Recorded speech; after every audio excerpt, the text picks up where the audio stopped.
정말 이 코인 시장에서 우리가 어떤 걸 공부해야 되고 어떤 코인에 투자를 해야 되는지 그런 것에 대한 기준이라든지, 그리고 또 제가 가지고 있는 포트폴리오 비트코인, 이더리움, XRP가 당연히 중심이 돼야 되는 건 맞지만 그 이외에도 성장 가능성이 있는 코인들이 어떤 것들이 있고 그것들을 어떤 기준을 통해서 제가 발굴해내는지, 이런 공부하는 방법에 대해서 좀 말씀드릴 수 있는 특강을 준비하고 있으니까요. 많은 관심과 참여 부탁드리도록 하겠습니다. 네, 반갑습니다.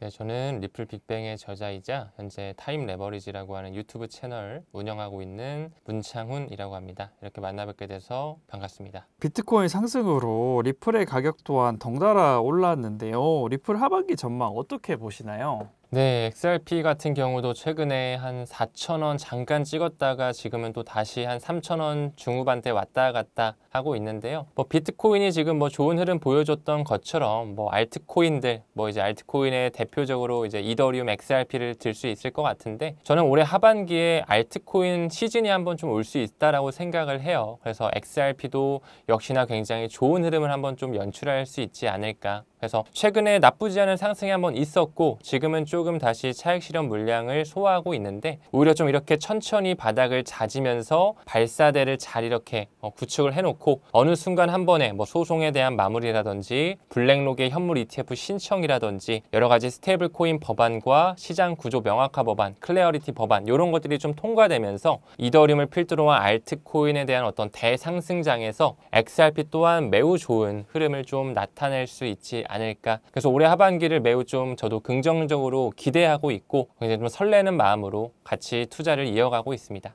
또 24년 1월 11일 비트코인 ETF 승인 이후 지금까지 비트코인은 2배 넘게 올랐는데요. 리플 ETF 승인은 언제가 될 것으로 보시고 가격에는 어떤 영향을 미칠 것으로 보시나요? 네, 일단은 말씀 주신 것처럼 비트코인 같은 경우는 ETF가 승인된 지 벌써 1년이 넘었죠. 그때도 제가 생생하게 기억하는 게 이제 2024년 1월 달에 승인이 돼서 가격이 바로 오른 게 아니라 약 한 2달, 2달 반 정도의 쿨링타임, 쿨타임이라고 하죠. 약간의 시간이 좀 또 떴습니다. 그러니까 한 번에 승인된다라고 해서 바로 가격이 상승하는 게 아니라 약간 좀 기관에 대한 매수세가 붙고 좀 이제 인식이 바뀌는 데 과정이 좀 있었다라는 것이죠. 이더리움도 마찬가지였어요. 이더리움 같은 경우는 거의 약 4개월, 5개월 가까이 좀 쿨링 타임이 있었거든요. 그러니까 XRP 같은 경우도 승인됐다라고 해서 바로 오르기보다는 앞으로 월가의 자본들, 그 금융기관들이 정통적으로 이 현물 ETF를 통해 투자할 수 있는 하나의 길이 열렸다, 활로가 뚫렸다, 이렇게 좀 큰 판으로 봐주시는 게 좋을 것 같고, 질문 주신 것처럼 XRP 현물 ETF가 언제쯤 승인될 것이냐, 이 부분은 제가 당연히 맞출 수는 없겠지만 저는 개인적으로 그 SEC의 파이널 데드라인을 항상 보거든요. 그러니까 그들이 신청을 받자마자 바로 승인하고 거부하고 이런 것보다도 항상 연기를 해요. 승인 검토, 그리고 이제 완전 최종 승인을 하기까지는 조금 더 뭔가 기준이 필요하다라는 식으로 약간 좀 유예를 하는데, 마지막 이 파이널 데드라인까지를 그들이 항상 좀 임박하게끔 좀 항상 개인 투자자 입장에서는 피를 말리게끔 도대체 언제 되는 거고 언제 승인되는 거고 맨날 말만 승인된다라고 하는 것처럼 지치게 만들거든요. 그래서 이번 파이널 데드라인을 보게 되면 한 10월 중하순, 11월 요 정도, 한 4분기 정도에 다 몰려 있어요. 그래서 저는 개인적으로 SEC에서 완전히 승인하는 움직임은 올해 4분기 정도로 좀 생각하고 있어요. 연말 정도에 승인될 거라고 생각하고, 방금 언급드린 것처럼 승인됐다라고 해서 바로 가격이 오르는 게 아니라 약간의 몇 개월 정도의 어떤 쿨타임이 있을 수가 있다. 근데 사실상 아직까지 이 블랙록에서, 세계 최대 자산 운용사인 블랙록에서는 XRP 현물 ETF를 신청해주지 않았거든요. 아직까지. 물론 비트와이즈라든지 21 쉐어즈, 그레이스케일,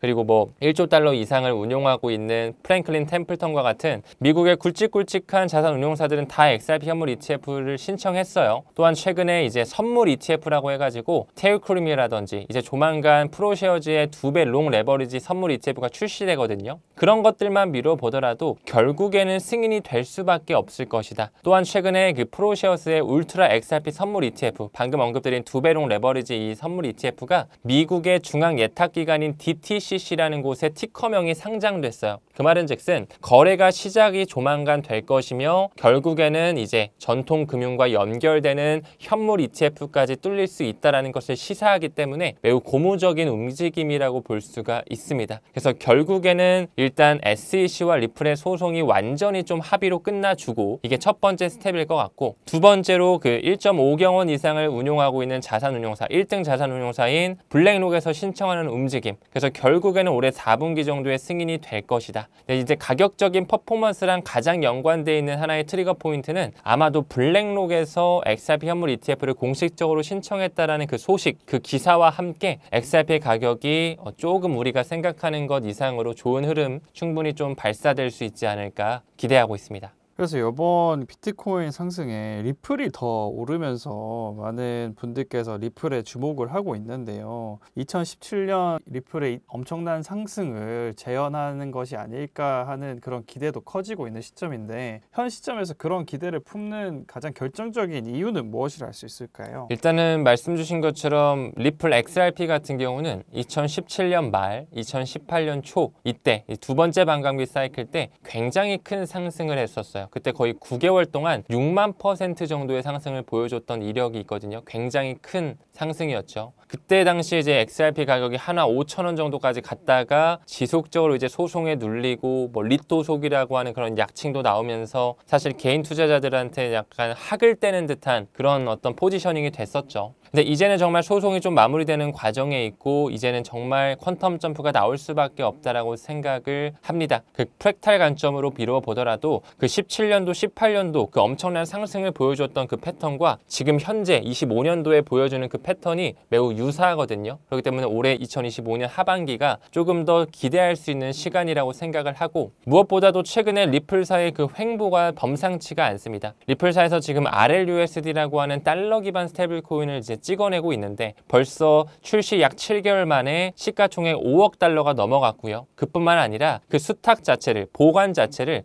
BNI 멜론, 그러니까 미국에서 가장 오래된 은행 중에 뉴욕 멜론 은행이라고 있거든요. 거기도 뭐 JP 모건, 뱅크 오브 아메리카, 뭐 시티, 웰스파고와 같이 월가를 구성하는 하나의 사립 은행이라고 봐주시면 되는데, 리플사가 지금 BNI 멜론과 손을 잡으면서 RLUSD에 대한 수탁을 맡기게 됐어요. 그뿐만 아니라 리플사가 최근에 이제 통화감독청에다가 우리 정식으로 은행으로 좀 탈바꿈하고 싶은데 신청할게, 인가를 신청할 테니 받아줘, 이런 하나의 어플라이를 했거든요. 또한 한 번 더 나아가서 리플사가 과거에 메타코를 인수한 이후에 스탠다드 커스터디를 인수했는데 그 스탠다드 커스터디를 통해서 연준의 마스터 계좌까지 신청을 했다라는 거. 그게 승인이 되게 된다면 직접적으로 리플사가 이 RLUSD에 대한 준비금을 관리하고 유통할 수 있는 그런 권한이 생기게 되거든요. 그렇게 된다면 RLUSD의 위상, 규제 친화성, 기관에 대한 신뢰성은 엄청나게 올라갈 거예요. 그 달러 기반 스테이블 코인인 RLUSD. 근데 그 RLUSD가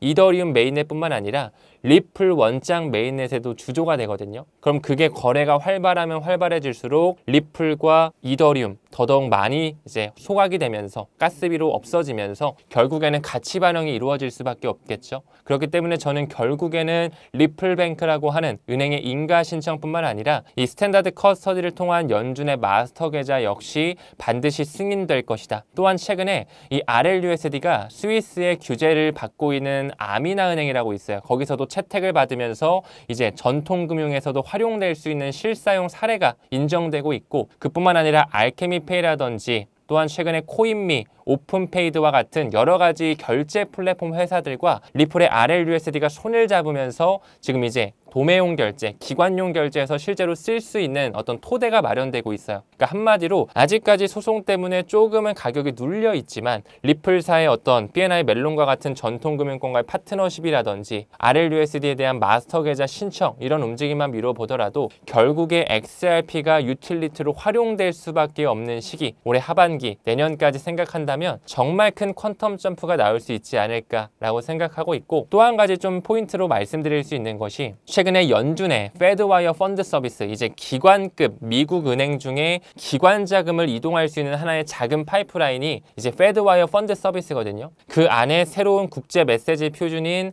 ISO 20022 메시지 표준이 완전히 탑재돼서 공존이 됐습니다. 근데 그 메시지 표준 안에 리플 네트워크가 등록 관리 그룹으로 굉장히 영향력 있는 그룹으로 같이 합류가 돼 있거든요. 그러니까 그 말은즉슨 이제 미국의 어떤 은행들끼리의 대형 거래들, 어떤 도매용 거래에 있어서 리플렛이 탑재된 ISO 20022를 쓴다. 즉 XRP를 밑에서는 수면 밑에서는 활용하면서 실사용 사례가 높아질 수 있는 지금 기반이 만들어졌기 때문에 결국에는 이것 또한 수면 위로 떠오르면서 뭐 예를 들어 뱅크 오브 아메리카가 XRP를 통해 결제를 했다라거나 뭐 JP모건, 시티와 같은 그런 은행들이 리플렛을 통해 국제 송금을 굉장히 원활하게 한다라거나 이런 식의 어떤 기사화가 나오면서 올해 하반기 내년까지 생각한다면 정말 좋은 흐름, 정말 지금까지는 가격이 많이 눌려 있었지만 그 눌려 있던 스프링이 이렇게 튀어 오를 수 있는 그런 시기가 충분히 나올 수 있을 거라고 생각합니다. 그 리플 같은 경우에는 1,000억 개가 발행이 됐잖아요.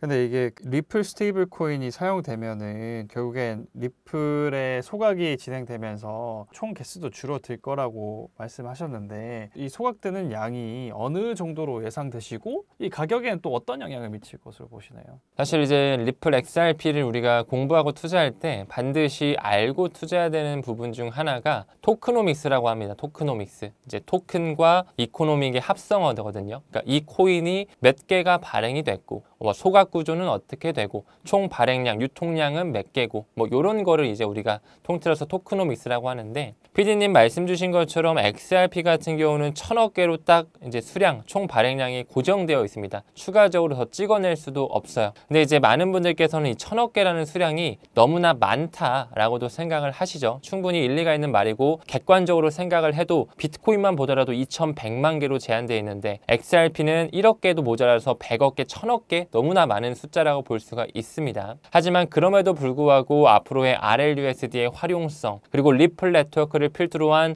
국제 송금 정말 XRP가 스위프트 전체 시가총액에서 차지할 수 있는 공존할 수 있는 그 미래 비전을 생각한다면 저는 오히려 XRP의 이 1,000억 개라는 수량은 턱없이 부족할 수가 있다라고도 생각을 해요. 오히려 리플에 대한 펀더멘탈 내재 가치에 공부하게 되면 어떻게 보면 왜 그 개발자들이 리플 CTO를 필두로 한 그 기술진들이 XRP를 나중에는 100만 분의 1로 쪼개지게끔 설계해놨는지에 대한 그런 물음표가 다시 한번 좀 회상되는 그런 공부를 하실 수가 있거든요. 그러니까 결국에는 은행에서 전 세계적으로 송금 회사에서 XRP를 쓰는 그런 리플 원장이 채택이 될 것이라는 걸 저는 확신하기 때문에 결국에는 뭐 RLUSD, 리플렛을 활용한 리플 페이먼트 그런 어떤 솔루션들을 통해서 XRP가 굉장히 빠르게 더욱더 소각이 될 것이다. 물론 지금 현재로 봤을 때는 그 1,000억 개 중에 한 1,400만 개 정도밖에 소각이 안 됐어요. 이거 퍼센티지로 나타내면 0.01% 정도밖에 소각이 안 됐거든요. 그러니까 한마디로 1%도 소각이 안 됐는데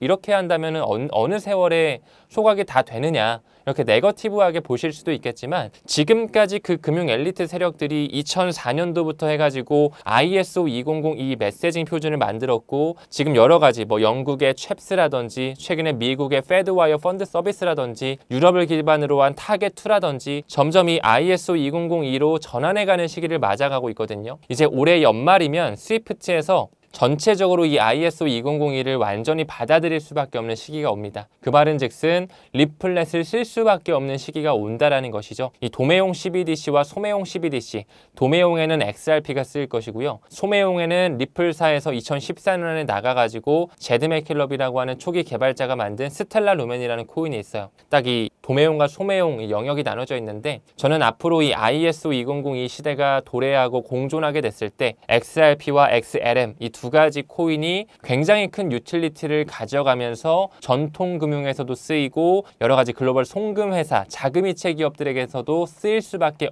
없다는 이 팩트에 대해서 확신하고 있습니다. 그래서 다른 코인 프로젝트들도 많잖아요. 근데 다른 코인들보다도 리플이 가지는 우위는 무엇이라고 할 수 있을까요? 일단은 가장 큰 거는 리플사가 지금 총 4가지 사업군을 영위하고 있거든요. 첫 번째가 이제 스테이블 코인, 두 번째가 커스터디, 리플 커스터디 사업이고 세 번째가 국경 간 결제, 이제 결제 페이먼트 쪽이고 마지막 이제 CBDC입니다. 근데 이제 전체적으로 봤을 때 리플사 같은 경우는 미래의 웹3 시대를 준비하게끔 모든 영역을 지금 다 준비하고 있어요. 그러니까 결제 영역 하나만 국한된 게 아니라 RWA 섹터에서도 뭐 최근에 구겐하임이라든지 뭐 아치악스라든지 온도 파이낸스 바이낸스와 손잡아서 미 국채를 올린다거나 주식을 온체인화한다거나 할 때도 리플 원장이 계속 채택되고 있고요. 또한 지금 달러 기반 스테이블 코인뿐만 아니라 뭐 유로화 기반, 해와라 기반, 뭐 엔화 기반, 뭐 싱가포르 달러 기반, 뭐 이런 각국 법정화폐를 기반으로 한 스테이블 코인들이 리플 원장이 또 주조되어 있어요. 그러니까 지금 뭐 결제뿐만 아니라 스테이블 코인 쪽, 커스터디 쪽, CBDC 쪽, 그다음에 RWA 세터 쪽 굉장히 여러모로 리플 원장이 활용될 수 있게끔 인프라망을 구축하고 있기 때문에 어떤 프로젝트보다도 정말 웹3 시대, 가치의 인터넷, 이제 정보가 자유롭게 이동되는 시대였다면 이제 돈까지, 가치까지 자유롭게 이동되는 시대를 만듦에 있어서 가장 큰 역할을 하는 재단 회사가 리플이라는 회사가 될 것이고, 그들이 만든, 그들이 기여하고 있는 레이어 1 블록체인인 리플 원장이 많은 전통 금융권, 그리고 많은 기관들, 그리고 많은 회사들에서 채택을 통해 많이 XRP가 또 네이티브 자산으로 쓰이겠죠. 무엇보다도 스위프트의 공존의 시기가 오게 되면 그 ISO 2002와 함께 리플렛이 연결되면서 XRP가 브릿지 통화로 소각되는 이 메커니즘까지 알고 있기 때문에 결국에는 저는 제2의 인터넷 시대, 웹3에서 가장 급부상할 수밖에 없는, 유틸리티가 가장 크게 갈 수밖에 없는 코인이 XRP라고 확신을 하는 겁니다. 뭐 물론 스마트 컨트랙 쪽에 뭐 이더리움이나 솔라나 커뮤니티 결제 쪽에 도지코인이나 시바이누도 굉장히 단순한 밈 프로젝트가 아니거든요. 또한 여러 가지 블록체인을 연결해주는 체인링크라든지 엑셀라 재단이라든지 폴카닷과 같은 이런 친구들도 매우 앞으로 중요할 거고, 저자소 섹터를 담당하는 파일코인이나 결국에 CBDC 세상에 인간의 프라이버시를 지켜줄 수 있는 뭐 G캐시, 거기서 또 스마트 컨트롤을 구현하는 호라이즌, 그러니까 여러 가지 영역들이 있을 거예요. 영역들이 있어서 우리가 그 대장격에 투자를 해야 되는데, 그 부분에서 가장 큰 역할, 가장 큰 유틸리티를 가져갈 수 있는 코인이 저는 XRP라고 확신을 하기 때문에 이제 어떤 프로젝트보다도 이 리플 빅뱅이라는 책도 쓰면서 투자를 좀 진심으로 하고 있는 것이죠.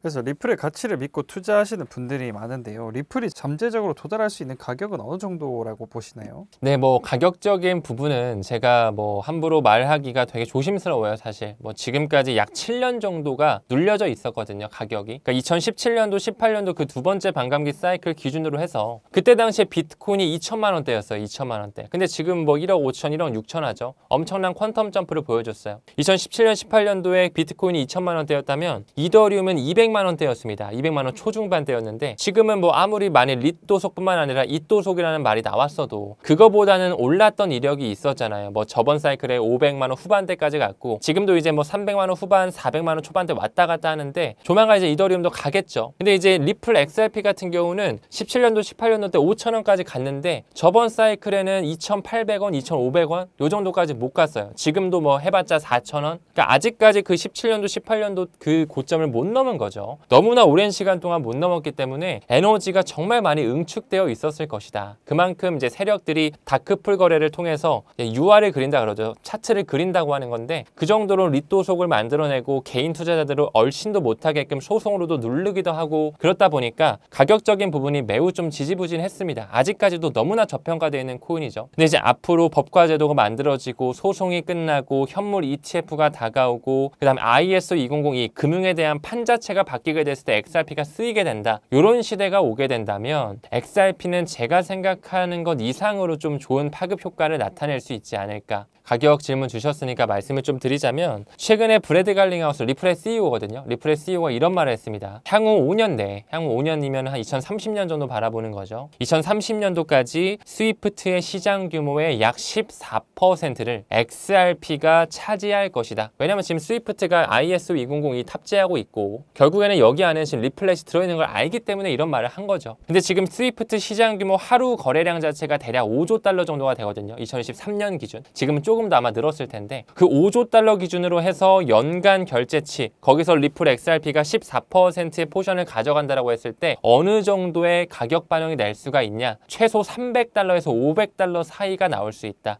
AI에 이제 제가 이걸 또 대입을 해가지고 다 돌려봤는데 파이썬으로 다 돌려봤는데 최소 300달러에서 한 450달러, 많게는 500달러를 넘어갈 수 있다. 뭐 이런 얘기를 하더라고요. 근데 그래봤자 5년인 거잖아요. 5년 뒤에 300달러 정도까지 정말 그렇게 파이썬의 예측치처럼 간다라고 했을 때 때 이 100배가 어쨌든 상승을 하는 거잖아요. 우리가 어떤 주식이든 어떤 부동산이든 어떤 뭐 ETF를 투자할 때 5년 안에 300배 이상의 수익을 낼 수 있는 자산이 있을까라는 그 퀘스천 마크를 한다면 저는 천천히 모아가기에 매우 매력적인 자산이지 않을까. 정말 천천히 한 번에 많은 돈 넣는 게 아니라 한 달에 5만 원, 10만 원씩 적금을 넣어가지고 내가 이 지금 투자하는 코인에 대해서 어떤 비전이 있지, 어떤 코인이지, 발행량이 몇 개지, 리플이라는 회사는 어떤 회사지, 거기 회장은 뭐 하는 사람이었지, 어떤 회사랑 파트너십을 맺고 있지, 이런 거에 대해서 공부하면서 본인이 꾸준히 한번 수량을 만들어가는 게 좀 바람직한 투자이지 않을까라는 생각을 좀 드리고 싶어요. 제가 뭐 능력이 되지 못해서 올해 안에 언제 얼마까지 갈 거다, 어디서부터 갑자기 알트코인이 뭐 알트 시즌이 시작될 거다, 그런 말씀은 사실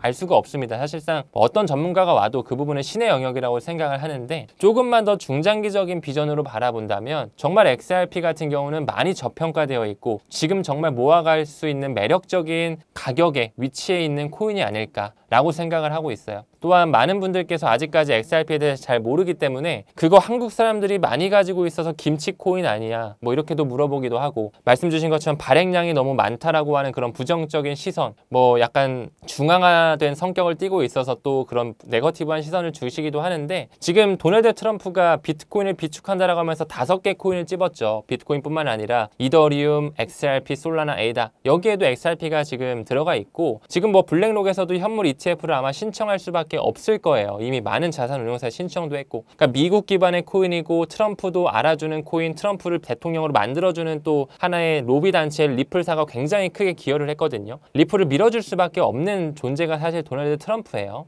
그리고 뭐 현물 ETF 방금 언급드렸던 것처럼 이런 것들을 보게 된다면 단순한 어떤 한순간에 없어지는 스캠 코인이 아니라는 걸 지금 강조드리고 싶은 거예요, 저는. 그러니까 앞으로 우리가 암호화폐 투자할 때 끝까지 살아남을 수 있는 코인에 투자해야 될 텐데, 이 2만 개가 넘는 암호화폐 시장에서 정말 앞으로 어떤 코인들이 살아남을지 옥석가리기를 해야 하는 과정에 있는 건데, 비트코인, 이더리움, XRP와 같은 이런 시가총액 상단의 코인들은 우리가 의심을 하기보다는 조금 더 열린 마음으로 이 시장에 들어와서 앞으로는 시대가 어떻게 변하는지에 대해서 공부하고 이 코인에 대한 비전, 미래 가치에 대해서 좀 진정성 있게 학습을 해야 되지 않을까, 이쪽에 조금 더 저는 무게를 실어서 말씀드리고 싶습니다. 그래서 큰 가상자산의 등락폭으로 투자에 어려움을 겪는 분들이 많은데요. 리플에 투자를 고려하시는 분들은 어떤 전략으로 리플에 투자하면 좋을까요? 일단은 암호화폐 투자할 때 한 종목에는 몰빵이라고 하잖아요. 한 종목에 모두 다 본인의 자본을 넣는 거는 저는 개인적으로 비추해요. 왜냐하면 순환매 사이클이라는 게 있고 이 조정폭이라는 게 다 코인마다 다르고, 오를 때는 또 저게 오르면 저걸 사고 싶고 또 저게 내리면 저걸 팔아야 될 것 같고, 이런 게 이제 또 개인의 심리다 보니까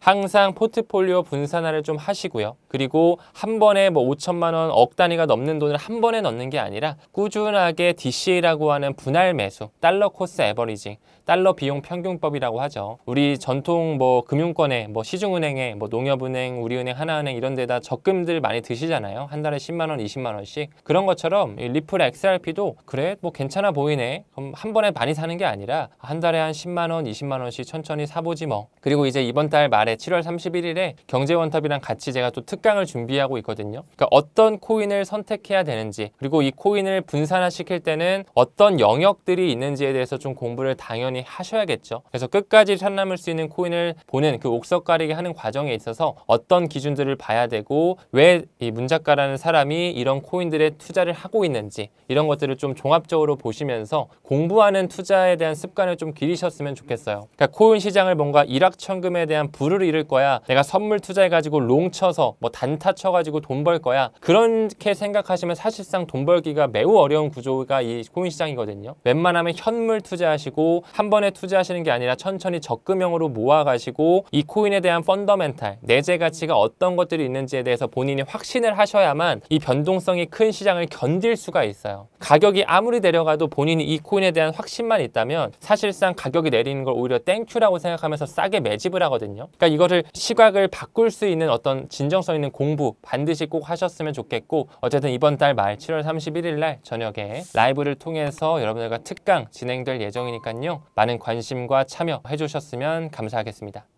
비트코인 가격이 역사적 신고점을 다시 기록했는데요. 현재 코인 시장의 흐름은 어떤 상황인가요? 네, 최근에 뭐 비트코인이 굉장히 좋은 흐름을 좀 보여줬었죠. 최고가 경신이 있었고 지금 방송을 촬영하는 시점으로는 한 117K 정도, 원화 기준 대략 한 1억 6천만 원 선 왔다 갔다, 1억 5천만 원 후반대 이렇게 왔다 갔다 하는 그런 차익 실현 물량을 좀 소화하는 과정에 있습니다. 네, 이렇게 좋은 상승률이 있기까지 굉장히 좀 오랜 에너지 응축기가 있었다라고 말씀드릴 수가 있고, 무엇보다 올해 상반기 자체에 여러 가지 악재들, 뭐 암호화폐 쪽에도 그렇고 거시적 매크로 환경, 뭐 도널드 트럼프의 관세 이슈라든지, 암호화폐 쪽이라고 하면 뭐 바이비트 해킹 사건이나 여러 가지 밈코인의 러그풀 사태, 이런 것들이 좀 있었다 보니 사실 많은 개인들은 좀 시장을 빠져나갔고 기관들이 그 이제 물량들을 다 소화하면서 지금 현재는 이제 기관이 이 시장을 주도하는 완전한 그런 포지셔닝이 되어 있거든요. 그래서 지금은 이제는 이제 글로벌 유동성 장세와 함께 점점 금리 인하가 또 준비되고 있고, 스텔스 양적 완화라고 해서 뭐 최근에 트럼프가 추진했던 감세 법안, 크고 아름다운 법안이라고 하는 BBB 법안이 또 통과가 됐어요. 이게 단기적으로는 또 유동성 확장 국면으로 들어가는 거거든요. 또한 최근에 SLR 규제 완화, 이게 이제 또 레버리지 비율이 완화가 되면서 미국의 전통금융에서 이제 미 국채를 사들일 수 있는 조금 양적 완화, 정통적인 양적 완화가 아니라 스텔스, 뭔가 숨어있는 듯한 그런 뒤에서 보이지 않는 양적 완화가 이루어지고 있기 때문에, 그렇기 때문에 이제 비트코인 가격이 점점 이런 유동성 장세와 맞물리고 개인이 아닌 기관의 자금으로서 점점 끌어올리는 듯한 그런 장세가 보여지고 있다. 그래서 최근에 1억 5천만 원 넘어서 1억 6천만 원까지 비트코인이 굉장히 좋은 흐름을 보여주고 있습니다.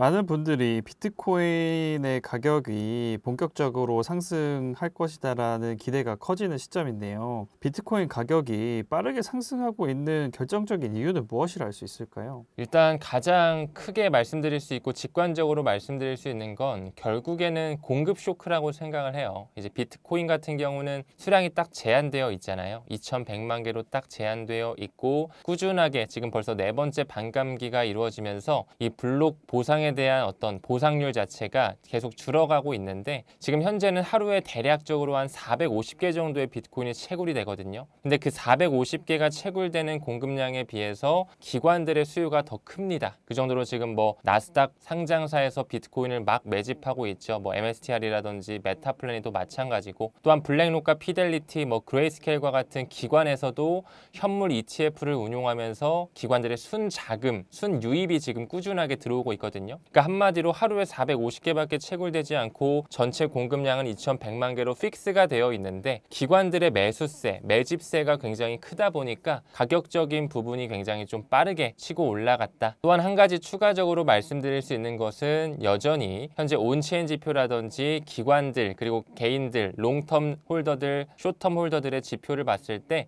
저는 비트코인 역시 조금 더 추가적인 상승이 나올 수 있는 가능성도 열어놔야 되지 않을까 생각하고 있습니다. 결국에 그 거래소에서 비트코인 물량이 많이 사라지고 있다고 할 수 있겠네요. 네, 맞습니다. 지금 현재 PD님 말씀 주신 것처럼 원래는 기관들이 이제 장외 거래 아니면 블록들 거래라고 해가지고 거래소에서 사는 게 아니라 거래소 밖에서 뭔가 그들끼리 이렇게 계약을 체결하는 듯이 사갈 수가 있었는데, 이제는 거래소의 물량까지도 다 바닥난 상황이기 때문에, 그래서 그 기관들이 장외 거래를 통해 매집을 하다가 최근에는 또 이제 거래소에까지 들어와서 매집을 하고 있기 때문에 PD님 말씀 주신 것처럼 현재 거래소에도 비트코인과 같은 그런 메이저 코인들의 수량이 점점 줄어들었거든요. 결국에 그것 또한 수요와 공급 법칙에 따라서 이제 거래소에 있는 물량 자체가 줄어들다 보니까 가격에 반영이 된 거죠. 그래서 꾸준한 손바뀜과 기관의 채택, 매집으로써 지금 현재의 좋은 가격 흐름이 나왔다. 이렇게 큰 그림 잡아드릴 수 있을 것 같습니다.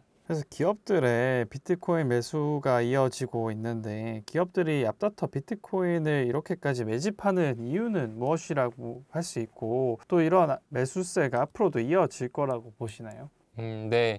일단은 이어질 거라고 생각을 하고 있고요. 저 같은 경우는 뭐 XRP에 대해서 굉장히 추종하고 긍정론자는 맞지만, 비트코인이라든지 이더리움과 같은 메이저 코인들 역시 같이 모아가야 된다라고 생각하는 사람 중에 한 명입니다. 특히나 질문 주신 비트코인 같은 경우에는 정말 이제는 실물 금을 대체할 수 있는 하나의 자산 클래스로 인정을 받고 있는 자산으로 급부상하고 있거든요. 무엇보다 과거부터 JP모건의 뭐 제이미 다이먼 회장이라든지 블랙록의 레리 핑크 회장, 그런 어떤 금융 금융 우두머리 세력에 있었던 사람들이 초창기에는 뭐 비트코인이 뭐 마약에 쓰이기도 하고 뭐 어떤 굉장히 좀 좋지 않은 그런 거래에 쓰인다 뭐 이런 식의 인식도 컸고 뭐 폰지 사기다 뭐 쥐덫이다 아니면 뭐 돈 세탁 지표다 이런 식으로 네거티브한 시선이 있었다면은 지금 현재는 뭐 ETF까지 이제 완전히 나와가지고 월가의 자금이 들어온 것뿐만 아니라 그런 수장들도 하나의 새로운 자산 클래스로 인정해야 된다라고 하는 그런 태세 전환을 하는 움직임이 또 보였었어요. 사실 그뿐만 아니라 작년 연말부터 미국의 재무부 스콧 베센트 같은 경우도 이제는 비트코인을 하나의 디지털 골드로 인정하면서 실물 자산을 대체할 수 있는 하나의 자산 클래스뿐만 아니라 디지털 골드로서 인정하는 보고서까지 발간이 됐습니다. 즉 다시 말해 미국의 재무부에서도 이제 비트코인을 인정하고 있다는 것이죠. 또한 최근에 미국을 기반으로 한 부동산 공기업들 역시 이제는 주택담보대출을 할 때 비트코인이나 이더리움이나 XRP와 같은 이런 메이저 암호화폐들을 담보로 받겠다. 그러니까 이제 부동산 담보대출할 때 지금까지는 뭐 아파트를 담보 잡고 뭐 건물을 담보 잡았다면 이제는 암호화폐도 담보로 잡아서 대출을 끌어들일 수 있게끔 지금 현재 그 부동산 관련 청장이 그런 지시를 내렸거든요. 본인이 이제 도널드 트럼프가 굉장히 친암호화폐적으로 가고 있기 때문에 우리도 이제 주택담보대출 할 때 암호화폐, 디지털 자산도 받겠다. 이런 식의 어떤 스탠스의 변화는 매우 중요한 이정표라고 볼 수가 있겠죠. 또한 마지막으로 IMF라고 하는 국제통화기금 같은 경우에 이제 전 세계의 금융을 관장하고 감독하는 곳인데 거기서도 비트코인에 대해서 처음에는 너무 변동성이 크다, 네거티브하게 봤지만 최근에는 매뉴얼 자체를 바꾸면서 비트코인을 하나의 국제 수지로 반영하는, 인정하는 듯한 하나의 자산으로 완전히 채택하는 듯한 모습을 보여줬기 때문에 결국에는 비트코인이 SDR이라고 하는 특별 인출권 그 하위 단위에 있는 외환 보유고 뭐 실물금, 뭐 미국 국채 그리고 이제 뭐 달러를 기반으로 한 5대 기축통화 거기에 이제 비트코인도 편입될 가능성이 저는 매우 높다라고 생각을 해요. 그렇기 때문에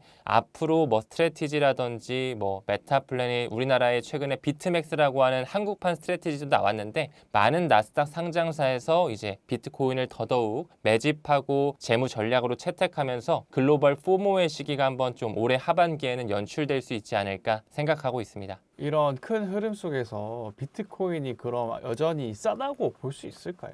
뭐 사실상 저는 사이클 투자와 장기 투자 관점에서 이제 두 가지 병렬적인 투자를 하는데 이제 장기 투자 관점에서는 아직도 매우 싼 가격이다라고 생각을 해요. 뭐 무엇보다 최근에도 스트래티지, 메타플래닛 여러 가지 비트코인 채굴 업체들도 굉장히 공격적으로 비트코인을 매집하고 또 마이닝하고 있거든요. 그런 것만 미뤄보더라도 그들 입장에서는 지금 현재의 가격도 매력적이라고 생각을 하기 때문에 매집을 한다라고 저는 생각을 해요. 그렇기 때문에 어쨌든 5년 뒤, 10년 뒤를 바라본다면 지금 현재의 가격은 굉장히 좀 저평가돼 있고 여전히 초기 시장이다. 지금 현재 비트코인 전체 시가총액만 미뤄보더라도 이제 막 2조 달러, 3조 달러 육박하는 과정에 있거든요. 비트코인 하나만. 이제 조만간 저는 애플의 시가총액이라든지 마이크로소프트의 시가총액, 뭐 결국에는 엔비디아까지 넘어설 수 있는 그런 가능성 충분히 열려 있다라고 생각을 합니다. 그래서 조금 더 긴 호흡으로 봤을 때는 비트코인이 아직 이제 초기 국면이고 천천히 모아가기에 여전히 매력적인 자산 클래스다라고 말씀드릴 수 있을 것 같고 사실 사이클 관점에서는 이제 어느 정도 조금만 더 올라가면 사이클 탑 정도까지 또 한번 찍겠죠. 항상 비트코인도 계속 멈추지 않고 우상향하는 게 아니라 반감기 사이클이라는 게 있기 때문에 지금 현재는 그 사이클 탑으로 향해 가는 과정이지 않을까. 그래서 사이클 탑 관점에서도 아직 조금 더 추가 상승 여력은 있다라고 보고 중장기적 관점에서도 더더욱 크게 갈 수 있는 여력은 남아있다. 이렇게 좀 말씀드릴 수 있을 것 같습니다.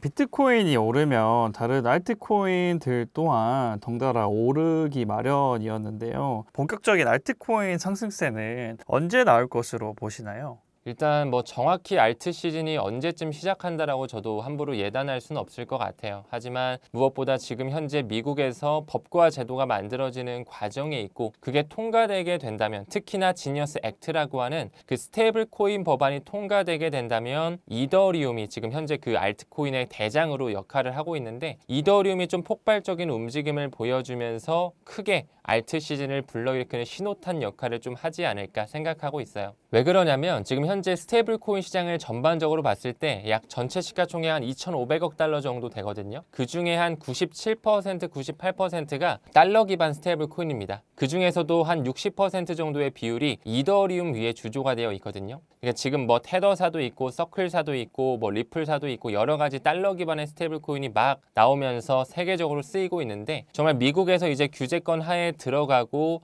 또 최근에 서클사도 이제 미국의 은행 인가를 신청했거든요. 리플사도 마찬가지고. 그런 식으로 뭔가 규제 친화적이고 기관에게 신뢰성을 얻게 된다면 더더욱 그 많은 곳에서 주조되고 있는 이더리움 메인넷 자체에 대한 활성 주소가 더 늘어나겠죠. 그러면 결국에 이더리움에 대한 소각량이 많아지면서 이더리움 역시 수요와 공급 법칙에 따라 가치 반영이 될 수밖에 없는 시기, 저는 나올 수밖에 없다라 생각합니다. 그래서 올해 7월에서 8월 정도 사이에는 반드시 상하원 다 통과하고 결국에 트럼프가 서명하는 그 지니어스 액트 법안이 통과되고, 한 번 더 나아가서 시장 구조 명확화 법안이라고 해가지고 클레어리티 법안이 또 있거든요. 이 법안이 또 통과되게 되면 암호화폐 전체 시가총액 굉장히 더 커질 수밖에 없는, 이제는 그 암호화폐 70%가 증권이 아닌 상품이다라는 걸 인정하는 법안이기 때문에 이런 지니어스 액트라든지 시장 구조 명확화 법안, 클레어리티 법안들이 통과가 되면 이더리움을 필두로 한 메이저 알트코인들이 이제 오를 수 있는 기반이 다져질 것이다. 그래서 올해 여름을 우리가 한번 좀 고무적으로 기다려야 되지 않을까, 이렇게 생각하고 있습니다. 비트코인은 장기적으로 우상향해온 자산 중에 하나인데요. 비트코인을 언제 팔아야 할지 궁금해하시는 분들이 많습니다.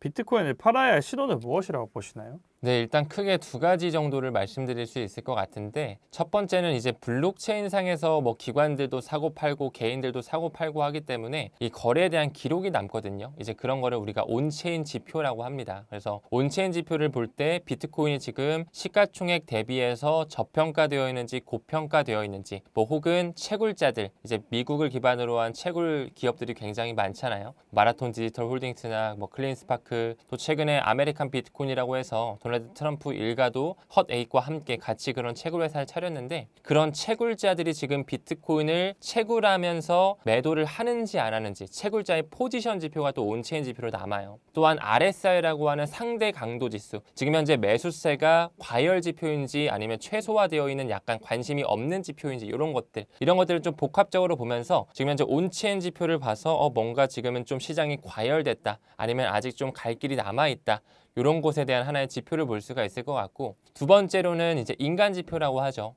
인간 지표 또한 매우 정확한 어떤 하나의 인덱스로서 우리가 활용할 수 있기 때문에, 정말 뭐 암호화폐에 관심도 없었던 사람들이 코인 시장에 들어온다, 뭐 누구나 다 들어와서 수익을 낼 수가 있는 시장은 아닌데 그런 어떤 광란의 파티의 시기가 열렸다라고 하면 우리가 그때는 오히려 좀 탐욕을 절제해서 시장을 빠져나가야 될 때다. 그래서 그런 여러 가지 지표를 볼 때 우리나라는 업비트랑 빗썸과 같은 그런 어플이 굉장히 이제 많이들 사용을 하시잖아요. 그래서 아직까지는 뭐 아이폰의 앱 스토어나 뭐 갤럭시의 플레이 스토어 같은데 이제 앱 순위를 보면, 설치 순위를 봤을 때 뭐 지금은 1위가 뭐 카카오톡, 뭐 2위가 뭐 트위터, 뭐 인스타그램 등등 여러 가지 있을 텐데, 지금 업비트나 빗썸의 그 인기 순위, 그 다운로드 순위를 보면 지금은 아직 좀 밑에 내려가 있거든요. 50위 밖에, 100위권 밖에 있는데, 그런 대중들이 좀 관심 있게 보고 뭔가 미디어에서 뭐 방송 3사에서도 뭐 비트코인 슈퍼 사이클이 열렸다, 뭐 비트코인이 뭐 갑자기 2억 원을 갈 것 같다, 뭐 이런 식의 뭔가 좀 파티의 분위기가 나오는 그럴 때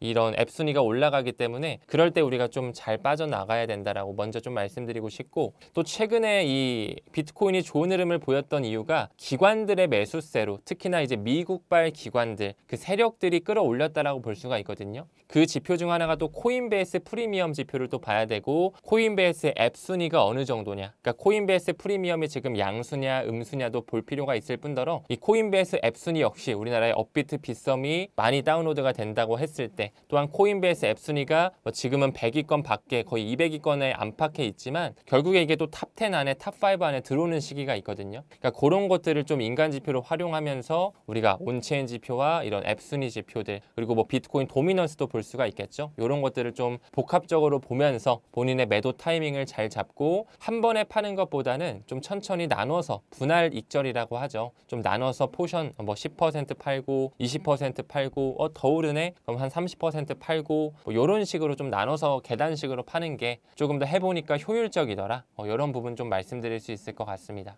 비트코인의 큰 변동성으로 투자에 불안함을 느끼시는 분들이 많은데요. 이런 분들을 위해서 한 말씀 부탁드려도 될까요? 네, 일단은 암호화폐 자체가 워낙 변동성이 크다라고 인식하고 있고, 과거에 뭐 FTX의 파산이라거나 테라 루나 사태, 권도영을 필두로 한 그 테라폼레스가 한번 또 붕괴된 적이 있잖아요. 그런 어떤 큰 사태를 우리가 맞았다 보니까 사실 대중들 입장에서, 개인 투자자 입장에서는 암호화폐에 투자하는 게 굉장히 좀 리스키해 보이고 위험해 보이고 내가 감당할 수 있을까? 뭐 주식 같은 경우는 나름대로 딱 장이 시작과 끝이 있는데, 암호화폐 시장 같은 경우는 24시간 돌아가잖아요. 또 그것 때문에 뭐 잠도 못 이루시는 분들도 계시거든요. 근데 그럴 때마다 항상 저는 강조드리고 싶은 게, 정말 이 암호화폐 코인 시장에 대해서 좀 공부를 하셔가지고 진정성 있는 어떤 학습을 기반으로 한 사이클 투자와 장기 투자를 좀 하셨으면 좋겠다, 이런 말씀을 항상 좀 드려요. 그래서 제가 이번에 경제원탑 채널이랑 7월 말에 7월 31일 날 저녁 8시 정도의 라이브를 통해서 정말 이 코인 시장에서 우리가 어떤 걸 공부해야 되고, 그리고 어떤 코인에 투자를 해가지고 우리가 가치 투자, 그리고 어떤 코인에 투자를 해야 되는지, 그런 것에 대한 기준이라든지, 그리고 또 제가 가지고 있는 포트폴리오, 비트코인, 이더리움, XRP가 당연히 중심이 돼야 되는 건 맞지만 그 이외에도 성장 가능성이 있는 코인들이 어떤 것들이 있고, 그것들을 어떤 기준을 통해서 제가 발굴해내는지, 이런 공부하는 방법에 대해서 좀 말씀드릴 수 있는 특강을 준비하고 있으니까요. 많은 관심과 참여 부탁드리도록 하겠습니다. 그래서 앞으로 정말 커질 수밖에 없는 코인 시장이에요. 그래서 이제는 더 이상 우리가 외면하고 피하기보다는 받아들이면서 비트코인이 뭐고, 이더리움, XRP, 정말 현물 ETF가 앞으로 될 수밖에 없는 코인들이 뭔지에 대해서 오히려 기회를 엿보고 우리가 수익 창출을 할 수 있는 하나의 기회장으로 봐주시면 좋을 것 같습니다.